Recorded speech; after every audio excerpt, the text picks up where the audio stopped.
है सम्माननीय सोनिया जी, सम्माननीय राहुल जी और कांग्रेस परिवार को बदनाम करने की, उनकी छवि को धूमिल करने की कोशिश एक फर्जीवाड़े के जरिए हो रही हो, तब हमारा कर्तव्य बनता है कि मुखर होकर मीडिया के सामने भी बात करेंगे, सड़क पर भी उतरेंगे। पूरा जो नेशनल हेराल्ड का मामला है, पूरे मुल्क की जनता को समझना चाहिए।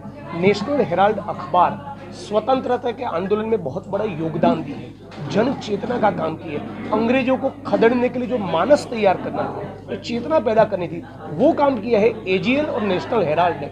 लेकिन उसकी हालत जब खस्ता हुई तो कांग्रेस पार्टी ने अपने 90 करोड़ दिए हैं उसको सशक्त बनाने के लिए, उसको मजबूत करने के लिए, और कुछ नहीं तो कम से कम वो सर्वाइव हो जाए। तो हम उसमें केवल स्टेक होल्डर हैं, राइट। जो यंग इंडियन है जिसके खिलाफ इल्जाम लगाए, वो तो स्टेक होल्डर है। वो नॉन प्रॉफिट ऑर्गेनाइजेशन एंटिटी होने के कारण एजीएल की संपत्ति की खरीदी कर ही नहीं सकते।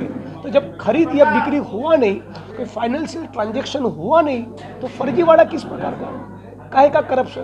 तो इसका भाजपा के पास कोई जवाब नहीं, लेकिन ऐसे ही चार्जशीट करके एक मीडिया ट्रायल चलाकर छवि धूमिल करने की कोशिश कर रहे हैं। तो हम लोगों का कर्तव्य है कि जो दूध का दूध और पानी का पानी वो करे, सड़क पे उतरे, इंकलाब करे और जनता को भी कन्विंस करे कि बेरोजगारी, महंगाई जैसे मुद्दे पर मोदी जी को बात नहीं करनी, जाति जनगणना की बात नहीं करनी, इस सवाल का जवाब नहीं देना कि मणिपुर में महिलाओं को नग्न करके क्यों घुमाया जा रहा है, क्यों दलित, मुसलमान, आदिवासी का मॉब लिंचिंग हो रहा है, और इसीलिए ऐसे फर्जी केस कर रहे हैं। और आखिरी बात आपके सभी दर्शकों के लिए, जितने भी केस नेताओं के ऊपर हुए हैं उसमें 98% केस कांग्रेस और विपक्षी दलों के नेता के ऊपर हुए हैं। अडानी जैसे बड़े नेताओं की बात आती है तो ईडी को साफ सूझ जाता है। और इसीलिए जो प्रेस कॉन्फ्रेंस में कहा, आपके माध्यम से भी कहूंगा कि ईडी तो कब चढ़ेगी अडानी के घर की सीढ़ी, वहां पर भी जाओ ना, वहां पर भी जांच पड़ताल करो।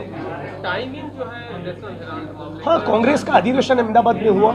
राहुल जी ने, आप जानते कि चैलेंज दिया था पार्लियामेंट के मंच पर से कि लिख के ले लो, इस बार गुजरात में तुमको हराएंगे, और उसी मकसद में आगे अधिवेशन हुआ। ठीक अधिवेशन के 24 घंटे के बाद ये चार्जशीट होता है। मतलब कहीं ना कहीं ये बुखला है।